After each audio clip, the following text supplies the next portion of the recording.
So this video is going to be an analysis of Adlestrop, which is by Edward Thomas, and we're going to start first of all, as ever, with a little bit of context. So Edward Thomas lived from 1878 until 1917, and he was born in London, but from an early age he developed a love of nature, and that really comes through in this poem.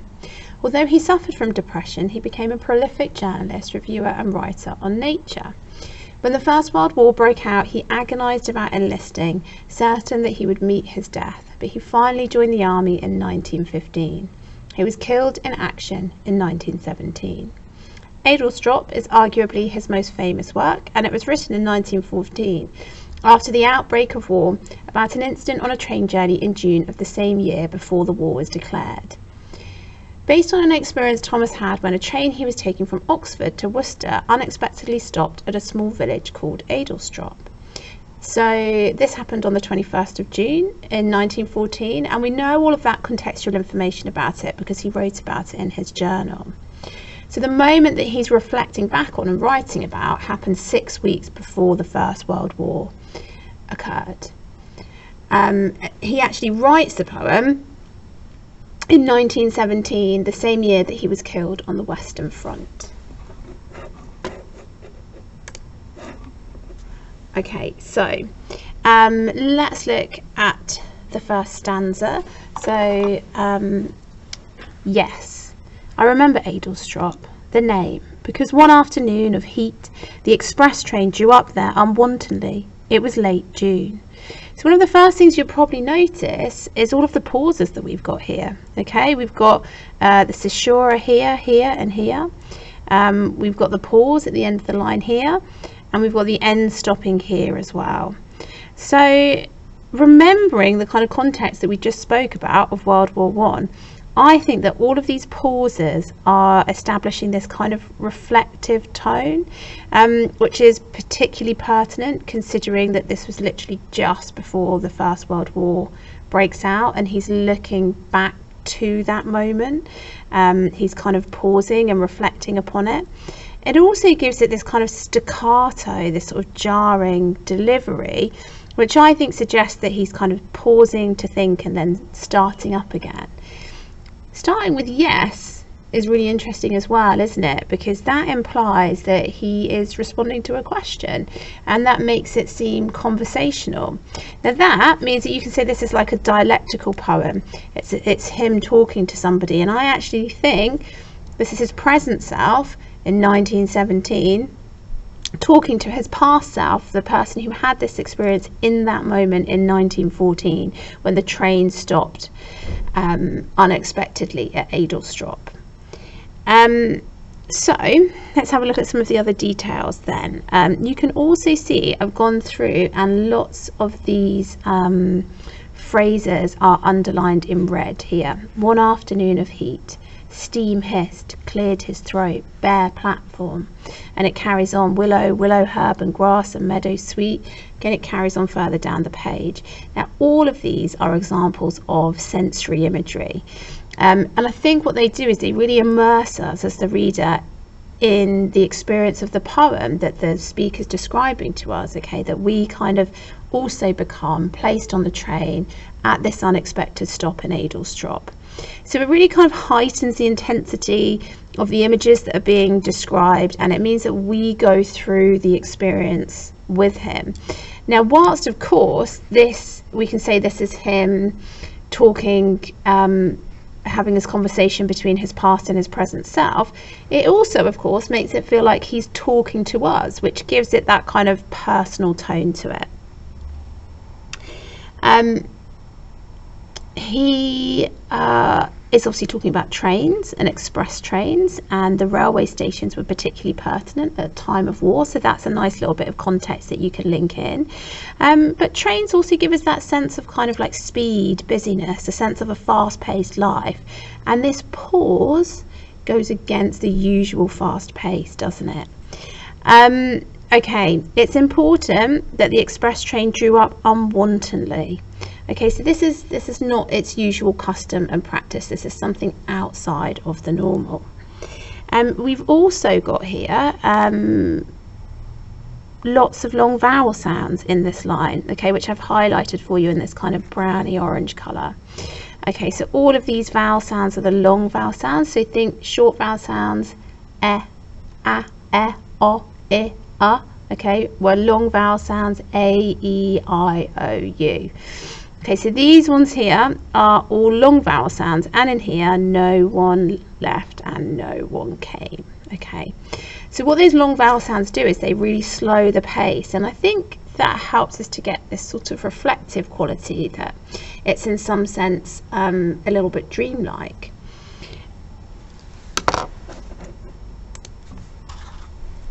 You can see there's some other things that I have picked out in the first stanza as well, like the afternoon of heat, Adlestrop, the express train. These are all colour coded, and what I'll do is I'll come back to them at the end. Okay, so it's basically a number of different juxtapositions that happen throughout the poem, but we kind of need to read the rest of the poem to get onto that. So let's first of all look at this. It was late June. Okay, we've got a very precise time there. We know this is accurate from looking at his diaries, which gives it a really precise voice. It gives it a real authenticity. Now that precise voice is also carried on through all of the little details that we get here. So the steam hissed, someone cleared his throat, no one left and no one came on the bare platform. What I saw was Adlestrop, only the name. So again, the sort of the caesura continues here. Okay, so we've got another caesura there, and we've got some end stopping. So the sort of staccato feel and all the pauses that were there in that first stanza are also present here in that second stanza. So lots of kind of pauses. Now we've actually got some sibilants here: steam, hissed, someone, his. And I think that helps to kind of slow the pace down and really gives this sort of dreamy quality to the kind of fits with the reflective tone of the poem. A feature of the poem that's going to be coming up, particularly into the next couple of stanzas, is the use of the conjunction add to kind of add on to these ideas. And I think that fits with it being, again, like a reflective tone, that it's like all of these memories are just coming back to him, and as he pauses and reflects, he remembers more and more about that particular moment. Now actually we've got a juxtaposition within this stanza here, so we've got the contrast between someone and no one. Okay, and I think that reminds the reader of the people on the train. Okay, so the experience on the train itself is potentially quite intense and claustrophobic, whereas outside the train station there's something ghostly about it. Okay, there's no one left. Now if we're thinking about the context of the First World War, and we know about Edward Thomas's anxiety about that sort of ghostly emptiness could also be making us think about the deaths in the war as well. And then we have the fact that it's only the name Adlestrop, which is an interesting idea. Okay, so is this potentially like this idea coming through here that the name doesn't mean anything, it doesn't have any connection to him as a person. And what happens after the First World War is that, particularly within literature, there becomes this idea that man has become alienated from the environment, that somehow we're kind of not part of the natural world anymore, that we've destroyed that connection. And we could view this line in that sense. So it's only the name. He doesn't see the place. He doesn't feel the kind of natural environment. He just sees the name up in the train station. Now these kind of soft, gentle sounds continue into the third stanza as well. And willows, willow herb, and grass, and meadow sweet, and hayhocks dry, no whit less still and lonely fair than the high cloudlets in the sky. So we've shifted, haven't we, from the train and the train station into the wider natural environment here. And there's lots of kind of assonance in the O, O, O sounds that we get repeated there. And there's also the alliteration, the soft W sound that's alliterated, and that also is reflected in that assonance too. And M is another long consonant sound, okay, quite a soft sound. And again, that gives us this kind of calm, reflective tone, kind of fits in with the sibilants that we saw also in the previous stanza in terms of sort of slowing the pace down. There are these really vivid descriptions here about sort of the grasses and then what's in the sky, and I think it suggests a real kind of harmony here between the landscape and the sky, and it's a real moment of natural beauty. And look, here are the conjunctions that I was talking about previously. Okay, we've got repeated use of these conjunctions here. We get a fronted conjunction at the beginning of this stanza and another one here, so it's like all of these memories are crowding back in. These couple of lines here, no whit less still and lonely fair than the high cloudlets in the sky. It's almost like we've got a moment frozen in time, isn't it? A picture, as if that's how he remembers it when he goes back to those memories of 1914. There's also a real structural change here. So in the first two verses, we've got lots of caesura, and then what happens here is that opens out. So the poem becomes less staccato, and I think that also slows the pace down. So the narrator's kind of taking time to notice all of the little details that are around him. And then that continues into the final stanza. And for that minute a blackbird sang, close by and around him, mistier, farther and further, all the birds of Oxfordshire and Gloucestershire. Okay, so we've got this very kind of English scene. It's almost quintessentially English, because actually life really changes after World War I. So looking back at this, you know, for us in the 21st century, it feels quite nostalgic. We've also got this the sensory imagery continuing, like the birds singing and the mist. And then at the end here, remember, it starts off with Adlestrop. Sorry, I can't get it all in shot, but in the opening line, I remember Adlestrop. And here that becomes broadened out, okay? So we get Oxfordshire and Gloucestershire. So that kind of is showing us, I think, the vast reaches of nature and the English countryside. See, whereas Adlestrop is only a dot on the map, nobody gets out of the train to investigate. It doesn't seem particularly significant. The counties around it sort of symbolise the vast reaches of nature, and they extend away from the village, kind of encompassing England and beyond. And I think we're supposed to have that real idea there of the English countryside. One of the other contrasts is between the express train that we get in the opening, so that kind of industrialised, busy, noisy human aspect, and then all the birds which we have at the end. Okay, so there's this contrast between the sort of advancing, rushing technology on one hand, and then the very slow, unchanging nature. It's also hyperbolic, isn't it? It's not like he can't hear all the birds of Oxfordshire and Gloucestershire, but that sort of one blackbird singing makes him think of all of the other birds, which are kind of symbolic of all of nature that kind of rolls away beyond the train line. The birds are part of that rich natural landscape, and they almost seem eternal in this sense. Okay, the train's going to move on, it's going to journey past Adlestrop, but that sort of English countryside will continue to be there. Now, in terms of the sensory imagery and the sounds of the poem, we also get a juxtaposition between the steam which hisses, okay, and there are kind of negative connotations of that, aren't there, and the birds that sing. So if you think about hissing, that's definitely kind of serpent-like potentially, which connotes kind of maybe even evil if we're thinking biblically, but certainly sounds aggressive. A hiss certainly sounds impatient, doesn't it? Like that technology is just willing to carry on.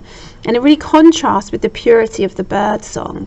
And I think that's kind of reflecting this kind of duality of the town and the country, nature versus technology, speed versus stillness, tension versus calm. I mean, if thinking about links, there are some links here, aren't there, to the kind of romantic text and that kind of difference between the industrialized landscape, which the kind of train represents, and then the kind of industrialized man-made aspect, and then the nature. That's also seen in the difference between the platform and the grass. Okay, so the platform's bare, so that pre-modifier, that adjective, is quite stark, it's man-made, and it's in a definite contrast to the surroundings of nature. And the contrast, I think, between the man-made aspects and the natural aspects is what remains foremost in the poet's memory, and that then is what we're left as the reader with the strongest impression of. There is another juxtaposition I think maybe that we haven't done yet, which is, yeah, One Afternoon of Heat and then Mistier. Okay, so I think the One Afternoon of Heat, that sounds really oppressive, doesn't it? Sorry, that was just out of shot. There we go. That sounds quite oppressive. It's not a nice place to be, and the smoke and the dirt of the train with all the people on it. Whereas the bird song as a kind of mistier memory gives these kind of contrasting sense of freedom and flight. So all of these contrasts together, I think, allow the poet to move seamlessly outwards from a single physical moment to a much far wider sweep of the landscape. And they obviously also pick up this kind of key theme of the tension between the man-made and the natural. I think the only thing we haven't spoken about is the form. Okay, we've obviously spoken about the kind of caesura, which is a part of it, but the poem's structured into 4 quatrains. It's got a fixed verse, it's got a regular rhyme scheme with 8 syllables per line. I think we can quite confidently say that the sort of structure and the rhyme scheme helps to add to the gentle tone. And potentially, you know, we spoke about how the poem is very precise in the details. You know, it could be argued that the form kind of reinforces that sense of precision and the clarity of the memories.